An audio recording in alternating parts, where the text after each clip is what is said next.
This conference will now be recorded. Good morning, everyone, and welcome to the June meeting of the Finance Committee, Governance Committee, and the full board here at our Sacandaga Field office in Mayfield.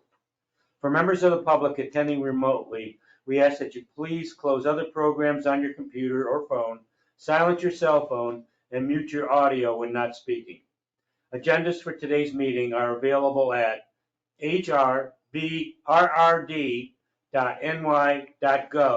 under board meetings. The conference organizer will monitor the program's chat function for anybody wishing to address the board during the public comment period during the meeting of the full board.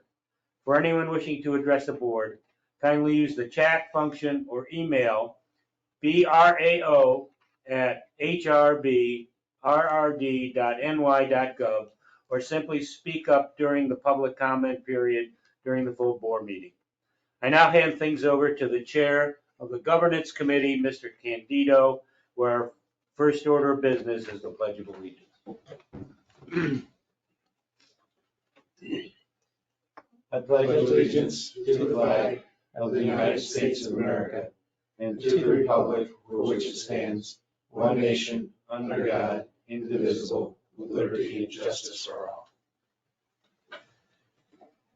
Governance Committee is called to order. And roll call, Mr. Lester. Committee Chair Alfred J. Candido Jr., Committee Members Albert Hayes Here. and Nicole Allen, Here. Board Chair Mark Finkel, Here. Board Member Timothy Reagan, Here. Executive Director John Callahan, Here.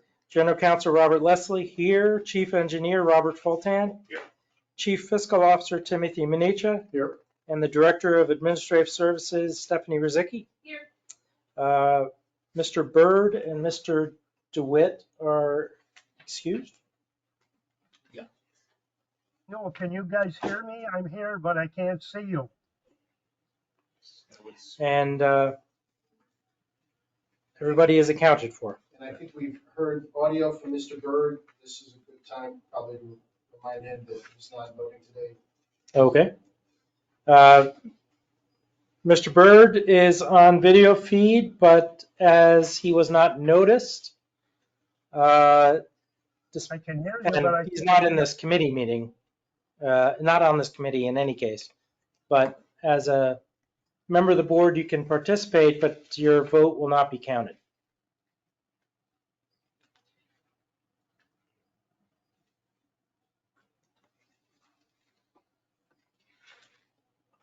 Okay. So, okay to continue? It is. All right, I need a motion to adopt or revise the meeting agenda. A motion, please. I'll make that motion. I'll second. Mr. Hayes, Ms. Allen. All in favor? Aye. Any opposed? Approval of, any motion for the approval of the April 9th Governance Committee minutes. I'll make that motion. Ms. Allen, Need a second? I will second that. Mr. Hayes. All in favor? Aye. Any opposed? Committee business, the new business. We have several resolutions in front of us today. Most of them are insurance. So we have a motion to advance to the final board a resolution to award the regulating district's insurance program for policy year July 1, 2024 through June 30, 2025. Mr. Minishi. Thank you, Mr. Chair. As you indicated, we seek the board's approval to take 3 actions today related to insurance. First involves renewing an approach to obtaining coverage for the regulating district. The second involves reviewing and authorizing payment for insurance coverage that takes effect on July 1, 2024. And the third involves authorizing payment for insurance coverage that takes effect before July 1, 2024. With respect to the first resolution, which you can find on page 52 of your packet, you may recall that the regulating district partnered this year with the New York State Office of General Services Bureau of Risk and Insurance Management. This unit of OGS has for many years helped smaller government entities like the regulating district assess its risk and obtain coverage that mitigates that risk. In accomplishing this, the Bureau competitively procures the services of a qualified insurance broker At the time, that broker is Arthur J. Gallagher, who we know well thanks to their many years of outstanding service to the regulating district. We believe the combination of the New York State Office of General Services Bureau of Risk and Insurance Management and Arthur J. Gallagher is uniquely qualified to meet the regulating district's insurance and risk management needs. As such, we seek approval from the board by way of this committee to renew this arrangement for another year, and I'm happy to answer any questions you may have about this first resolution. Any questions? I have none. Need a motion to advance to the full board? I will make that motion. Mr. Hayes, I'll second. Ms. Allen. All in favor? Aye. Aye. Aye. Any opposed? Thank you. Mr. Venetia, would you continue, please, with your next resolution? Thank you, Mr. Chair. Happy to do so.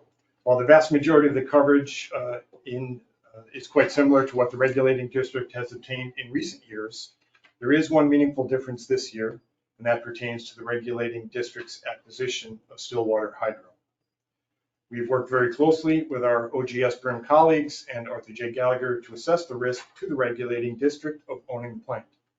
After careful study, we believe that coverage for the plant property and equipment was adequately described in the request for proposals for a new operator, and the highest scoring proposer understood that provision and incorporated it into their proposal. As such, we seek to obtain general liability and umbrella coverage for Stillwater Hydro. This last piece came together after we emailed the board packet initially, and that is the reason for substituting this revised reso for the original. And with that, I'm happy to answer any questions you may have on this resolution. Are there any questions? I have none. Entertain a motion to advance to the full board? I'll make that motion. A second. I will second that. Ms. Allen, Mr. Hayes, All in favor? Aye. Any opposed? Continuing on, Mr. Venetia, if you would please. Thank you, Mr. Chair. This reso on page 55 seeks approval to pay for the coverage on the workboat. We bring it as a standalone reso because its term is different than the other coverages, and because of that, we worked directly with Arthur J. Gallagher to obtain this necessary coverage. The cost has recently risen and also now exceeds the $5,000 threshold for board approval, which we respectfully seek. How much is the cost? $6,002. How much of an increase did they represent? Just out of curiosity. About a 10% increase year over year. Thank you. Any other questions? No. Motion to accept and move to the full board? I will make that motion. Second. I'll second. Thank you. All in favor? Aye. No opposed. Takes care of our insurance, I think. We have a motion in front of us to advance to the full board, a resolution to award a lease to operate Stillwater hydroelectric plant to Northern Power and Light Inc. Mr. Leslie, please. I would note that Stillwater Associates continues to pay rent pursuant to the terms outlined in the original ground lease and water use agreement, but that through mutual agreement of the parties, said lease is to terminate on June 30th. The parties are working to close upon the sale of the hydroelectric plant Stillwater Associates constructed on the leased parcel by that same date. In anticipation of that lease expiration to Stillwater Associates LP and the regulating district's purchase of the hydroelectric plant, the regulating district published a request for proposals in the New York State Contract Reporter and solicited proposals via print and online advertisements, seeking entities interested in leasing and operating the plant. Said solicitation garnered nearly 36 interested bidders. 6 of those potential bidders participated in either an in-person on-site visit or a virtual site visit. The regulating district ended up receiving 2 proposals in response to the solicitation. Northern Power and Light proposes a lease payment of $50,000 annually, subject to a 3% annual escalator to be paid in monthly installments. The other bidder, Clifton Science and Engineering LLC, proposed a range of 3 alternative lease payment options. The Chief Fiscal Officer determined that Clifton Science and Engineering's LLC's proposal to be non-responsive to the solicitation due to the failure of the firm to provide a firm rent proposal in the format specified, then reviewed the remaining proposal for compliance with the RFP documents and made a determination of apparent high bidder according to the RFP. Documents, and a team of 3 evaluators consisting of the chief engineer, myself as general counsel, and the director of administrative services assessed each proposal against a set of criteria to establish a technical score, reviewing evidence of each proposer's experience, reliability, and responsibility operating similar hydroelectric facilities. All 4 members of the evaluation team recommend that the board conditionally award to Northern Power and Light, Inc., a lease for a period of 6 years with an option available for an additional 20-year term commencing July 1, 2024 for a portion of the site and the plant, and seek board authorization for the executive director to form and execute a lease with Northern Power and Light. We would note that the plant operates pursuant to a perpetual exemption from licensure issued by the Federal Energy Regulatory Commission. That was issued on March 14, 1984, and that on June 14, 1985, as later amended February 28, 1993, Stillwater Associates entered into a transferable power purchase agreement with National Grid, or at that time, Niagara Mohawk, governing the price National Grid pays for energy generated at the plant.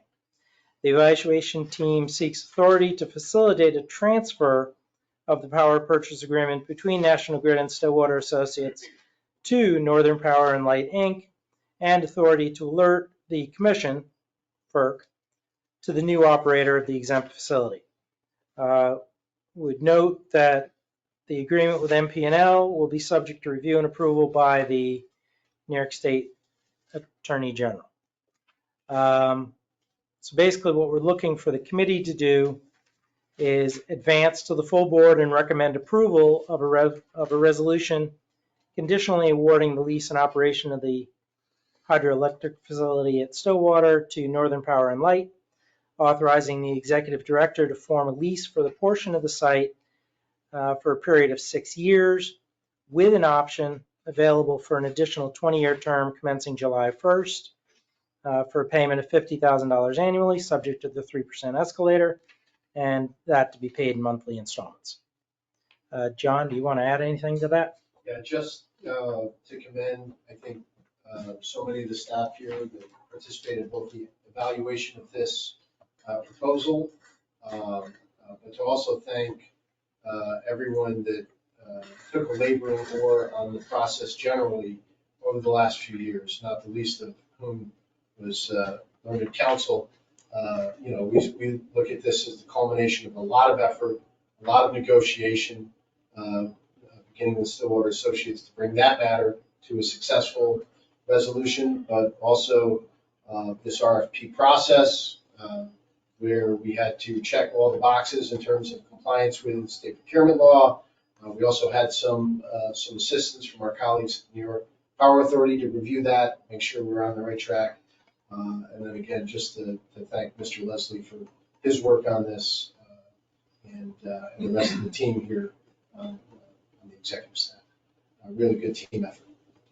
Thank you. Very good, thank you.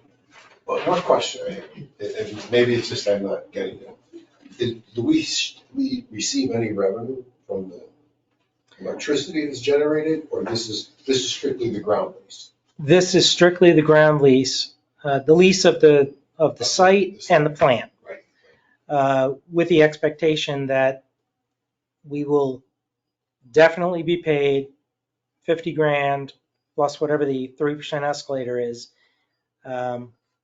annually over the 12 months of that year for 6 years, with an option for a 20-year extension. The lessee will generate power. They can use the power purchase agreement with National Grid to establish that price for the first 6 years. After that, they're up to whatever the market will bear.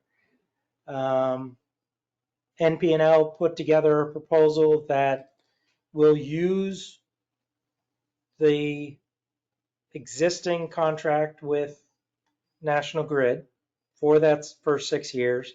And then they expect to, I guess, change into a community distribution network, but they will continue to pay us the rental fee. And that is what we were looking for, an opportunity to have a firm figure that we can use to budget that is market rate, but that Tim can plug into the budget this year, next year, 4 years from now, 6 years from now. He'll know what the number is, Even if the generation is zero. even if the generation is zero, So I think that's. like generation is today, zero. The leases are below the level at which the facility can operate presently. So having that certainty is very important. Very important to us. And we made that clear in the RFP. So you're saying that our generation right now is less than $50,000 a year, right? Today, it's nothing. The plant is not. They're not generating Right. power. Because Right. there's not enough water?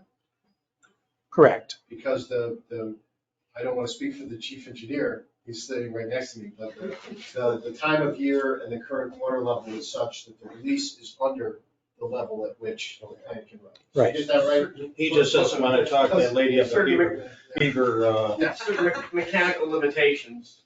Is it operational? Is it It's operational. mechanically, it's operational? Yes, yeah. The limitations are that the equipment itself needs a certain amount of flow to actually generate its minimum discharge capacity. And so And do we Right. have that flow in contractual language with the operator? In other words, is there a guarantee? Stillwater Associates would generate power based on the releases that we made to them. And they did that since 1985. In answer to your underlying question, yeah, they made money doing it. They made a couple $100,000 a year doing it. We think, based on what they presented to us. Currently, they're not making any money because the plant that they designed can't operate at the flow that we can provide them.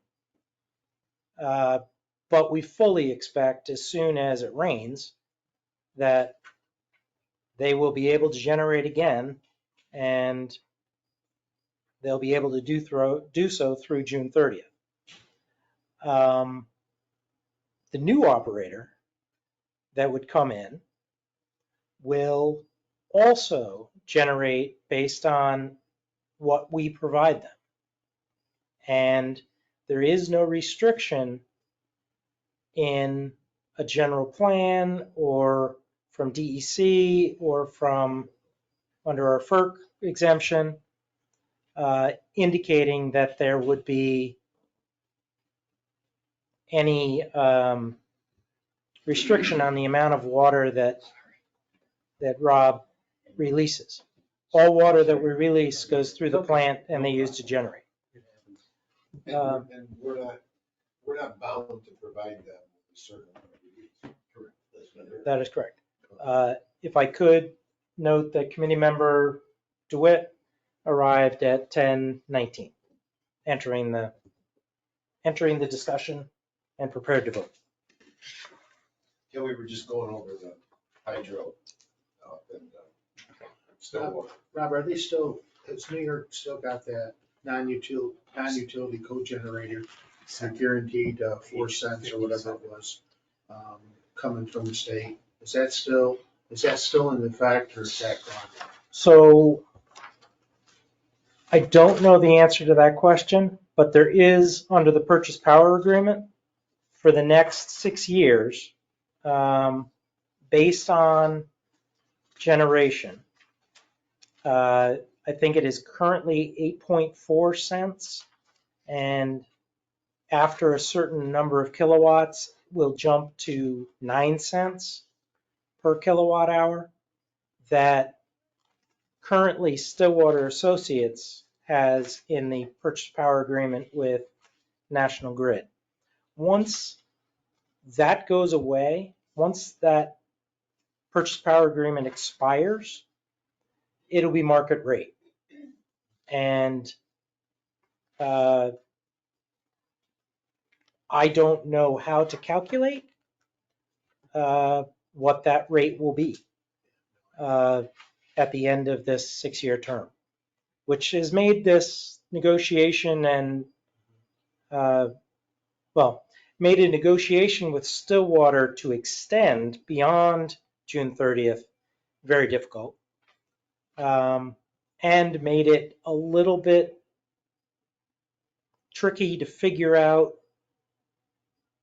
how to craft the RFP to get entities in who would be interested in, for instance, making capital improvements to the plant to be able to operate at lower flows or to be able to operate at higher flows.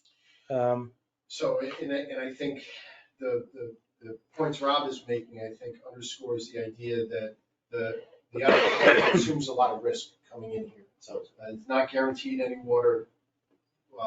Working with an older plant that is bound to need some capital investment and repair. And I think, one of the things Rob mentioned in his presentation, obviously posted on the contract reporter, we extended the solicitation period by 3 weeks to try and get additional bidders in. We published in Hydropower Weekly, which is an international publication 3 times with a distribution of over 40,000, and we had over 4,000 individual unique looks at this particular ad for the RFP. So we pushed it out there far and wide, and as you can see, the response was limited. And I think that response and the maybe underwhelming, yet still based on the independent appraisal market rate valuation on the rent, is reflective of the fact that whoever operates this plant is assuming a lot of risk, and that's built into this proposal. Right. With that risk, is the 6-year, once it gets to that point, is that renegotiable for both parties for the extension of the 20 years? Yes. Okay. Or they just have to notice us that they want to renew. They could, if they want to renew, they could notice us on July 15th or 6 years from July 15th, and continue to operate under these restraints. If they were going to immediately make major improvements and amortize those over 25 years, yeah, they'd probably notice us right now and start. We don't have any indication that anybody's going to do that. With these are lands of the state of New York in a forest preserve county. These may be wild forest lands. They're within the Adirondack Park. They might be subject to new land use and development restrictions from APA. Certainly DEC would have their say. It is not an easy or fast process to build a new industrial plant in the Adirondacks. I think Northern Power and Light appears to understand that, as demonstrated through their proposal. That's kind of Makes the value of what it is. right. Where are they located? Just corporate headquarters? Saranac Lake, Oh, they're in New York. think. Oh yeah, They're they're based on- a New York-based company. Thank you, it was very informative. I feel more knowledgeable about this, I'm just saying, all day. Fair enough. So any other questions? Ken, did you have anything? No. Then we'll accept the motion to advance this to the full board. I'll make that motion. Ms. Allen, I will second that. Mr. Hayes, All in favor, aye. Aye. Any opposed? Very good, thank you. So now we move to a motion to advance to a full board resolution authorizing the expenditure of the capital funds to complete the Saginaw Field Office boathouse roof replacement. Ms. Rosick. Thank you. You will find my memorandum on page 60, followed by the resolution on page 61. In August of 2023, the board authorized the replacement of the roof on the Sacandaga Field Office boathouse at a cost of $8,750. During the completion of the project, it was determined that a section of the roof decking needed to be replaced. The $8,750 contract price did not include allowances for unknown items. Total cost of change order is $120, covering the cost of additional labor and materials. Staff recommends amending the contract price of the Sacandaga Field Office Boathouse replacement request board authorization to increase the price by $120 for a total of $8,870. Do you have any questions? I can answer. I have no questions. No, except I just question why we make this resolution and make it up to exceeding a certain amount so that it would cover some overages on a percentage basis, like an engineer would tell you, try to always. Plus or minus 5% or 10%. Yeah. Following the rules. No, no, Yeah. we are very rule oriented, I understand that. we're very hopeful that he doesn't come up with another sheet of plywood that he needs. The roof is completed. The only thing I question is, should we have worded this resolution to give? You have to do him not to exceed, and Yeah, okay. But His- something his like bid that was can't what it come out was. of petty cash. well, It we could have been. determined, When you're parsing, then it looks like you're parsing too, right? Oh, yeah, yeah. Okay. You're right. A look back on that might say, You gave us a certain amount of authority. yes, We used that authority plus 120. We wanted to come back. I understand. and I do, I'm just, Strict construction. I was is just you know, looking at, comes to the just rule of make law. us more efficient. Yeah. As we process. yeah, Okay. Yeah. We have a motion to accept this. and move to the full board. I will make that motion. I will second. The motion costs more than the plywood. All in favor? Aye. Any opposed? Reflect all minutes. it will not. Well, now we're continuing in this vein. We have a motion in front of us to advance to the full board a resolution authorizing the expenditure of $6,607.80 for the purchase of 6 replacement sections of log boom for Stillwater Dam. Mr. Polk. Thank you. Yes, this resolution is as straightforward as it sounds. Just need to replace failing in sections of the log boom at Stillwater. Those are in disrepair. To make sure that it stays safe and in full repair. So we ask the board to authorize expenditure of $6,607.80 for the purchase of 6 replacement sections of log boom. If we had bought 5, we probably would be under the $5,000 procurement. That's Number. True. But again, we could not parse it out, right? Right, we chose not to parse it out. Buy 5 now and 1 next month. That would, You don't want to. we don't circumvent That was the those. dump truck. That's- That goes back to the Slippery slippery slope. slope. And then a new pickup truck. No, I understand. So you want the engine in the truck as well. We're gonna have a motion to move this to the full board. I'll make that motion. A second, I will second that. all in favor? Aye. Any opposed? You're welcome. Thank you. Well, now next we have a motion to advance to the full board. Resolution authorizing the executive director to negotiate and enter into an agreement with the Interactive Media Consultant LLC. Is that, oh, no, that would be, I'm sorry, Ms. Rizzi. Thank you, Mr. Chair. You will find the resolution on page 64, followed by the proposal on page 66.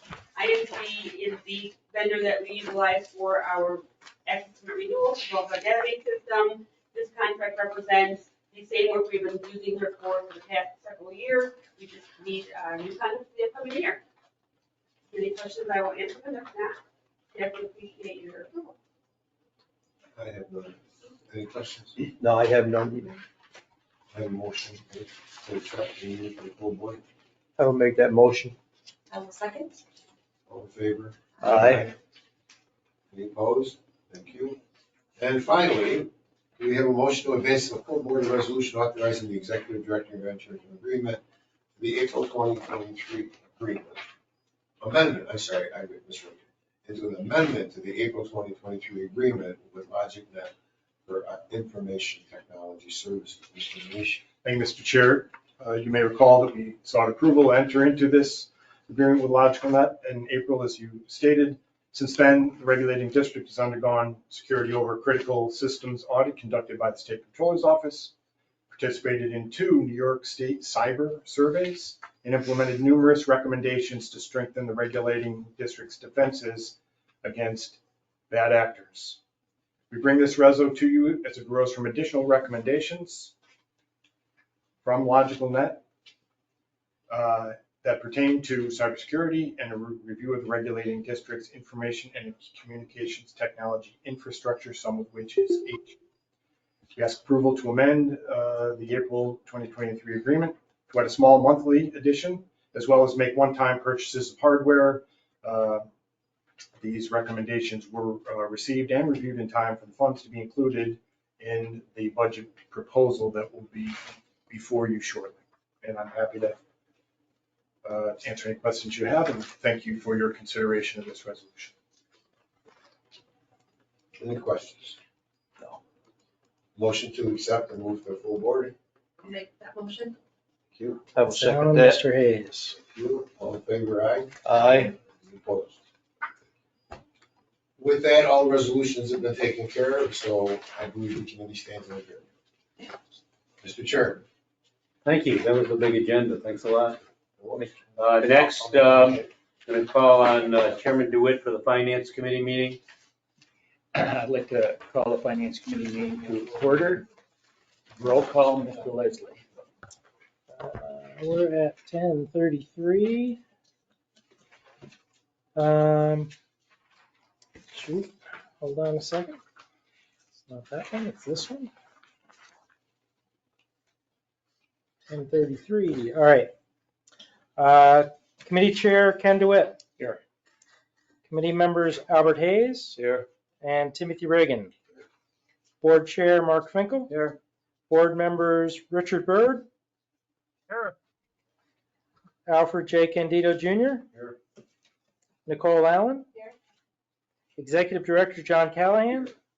General Counsel Robert Leslie here. Chief Fiscal Officer Timothy Minicha. Here. Chief Engineer Robert Fulton. Here. And the Director of Administrative Services Stephanie Rizicki.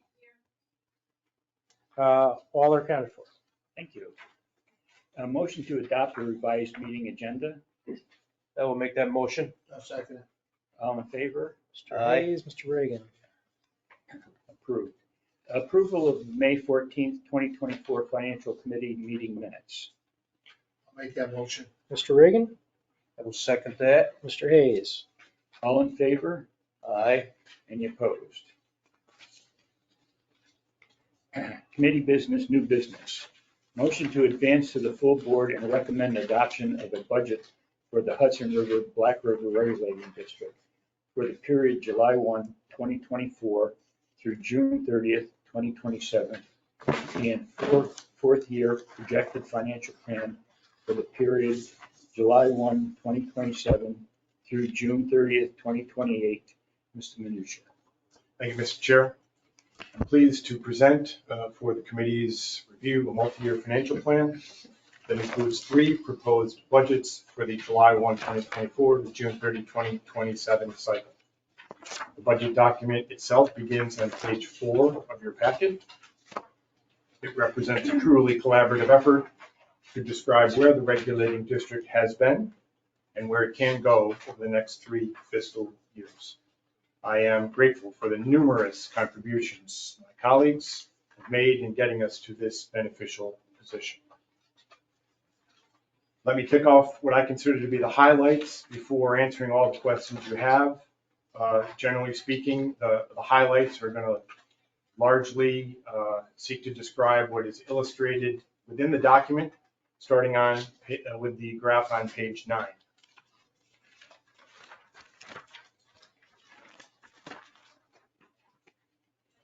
When an organization is in distress, you often hear the phrase, cash is king.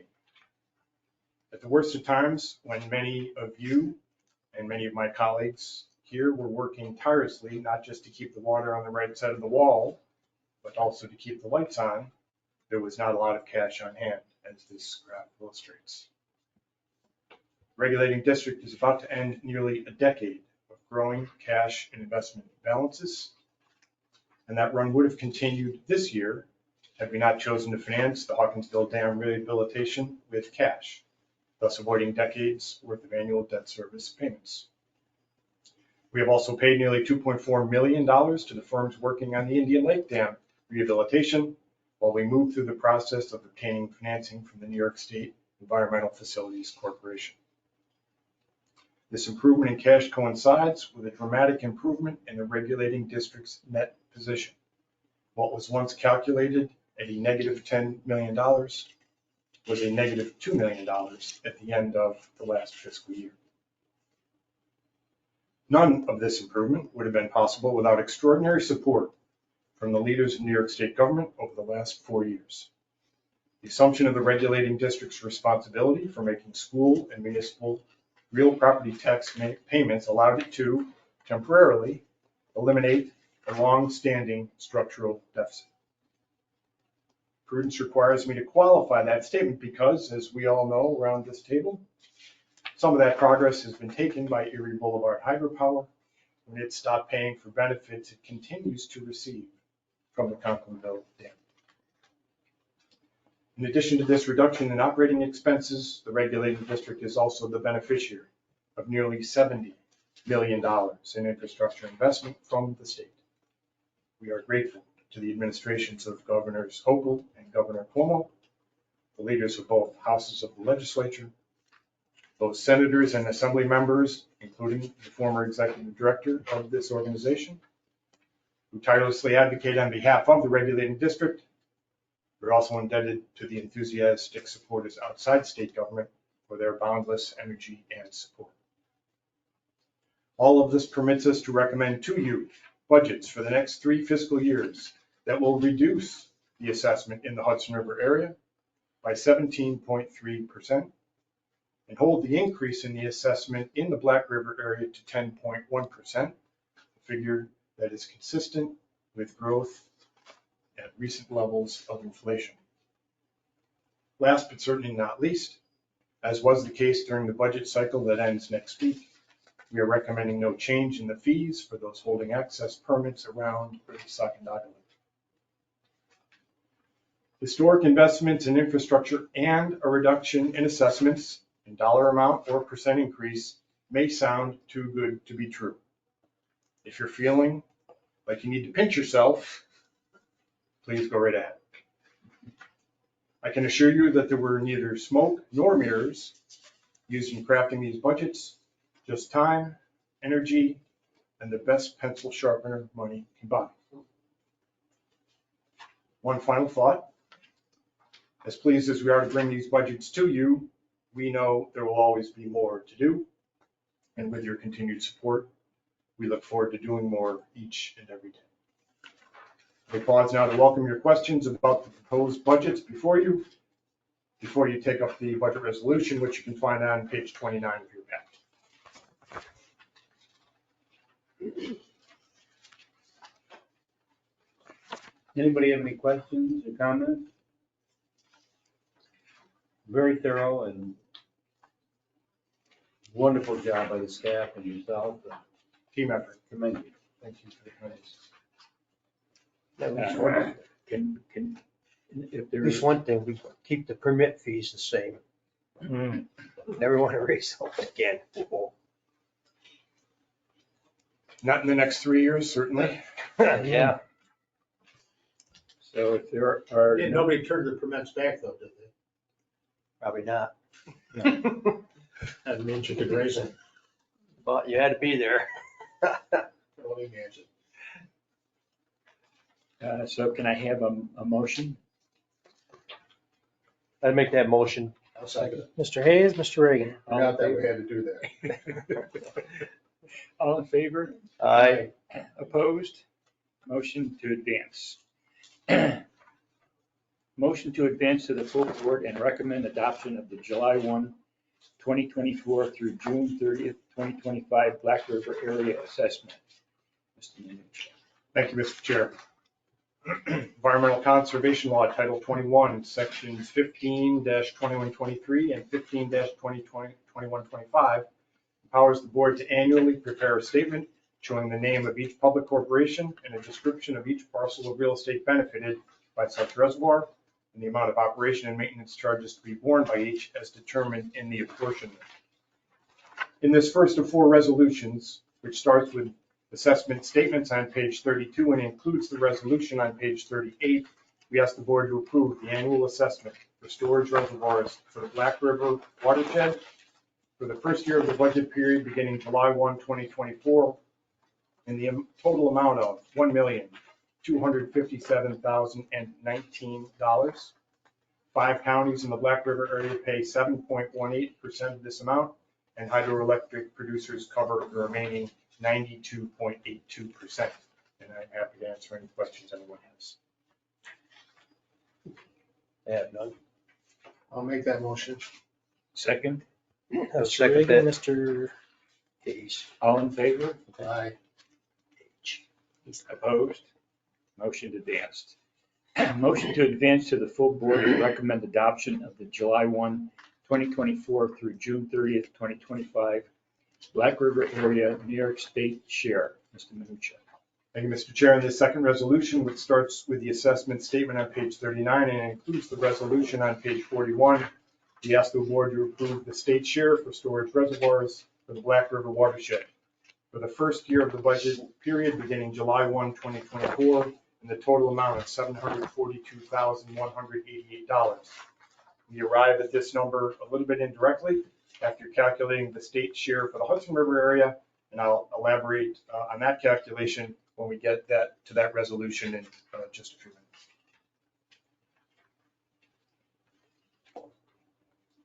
Now, the only thing I wonder on that is, because I don't know, I thought sometime last year or something, there was some concern about salinity coming up the Hudson River, and we were asked to increase the flow. Did I make that up or read that or something, or is that crazy as heck? That comes up every once in a while. Somebody will talk about Poughkeepsie Yeah. and the fact that the salt line goes above or below their water intake. Our releases are made, and Rob can correct me, our releases are made without respect To that to at all? that at all. I was just looking at it as a profit stream, was the only reason I was bringing it up to other counties.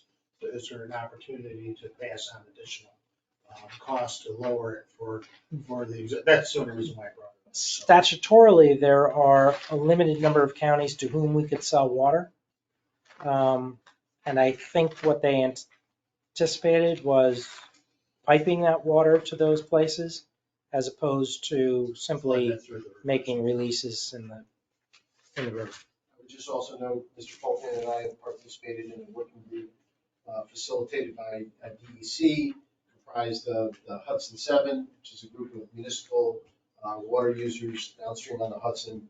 They're looking at the advance of the salt line up the Hudson that is suggested to be occurring over the next many years related to climate change.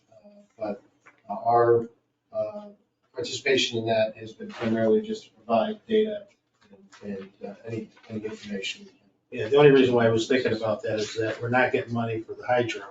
And I just wondered if there was any way to store water and then just take the amount that the counties here have to pay and increase the number of counties by helping to give them some more clean water to help keep that. That's what I was thinking. So I didn't know if that's a possibility or even made sense. So And I think the only other thing I will say until Rob kicks me under the table and tells me I'm wrong is that inherent in the flow augmentation part of our mission is continuing during what would otherwise be drier summer months with less flow, higher flow rates downstream, which contribute to that overall goal, but maybe not enough to actually put a value or an assessment. But in any case, that'd be a Hudson River area issue. Would not affect the Black River area state share, Yes, which is under understand, looking consideration. into the Black River. Okay.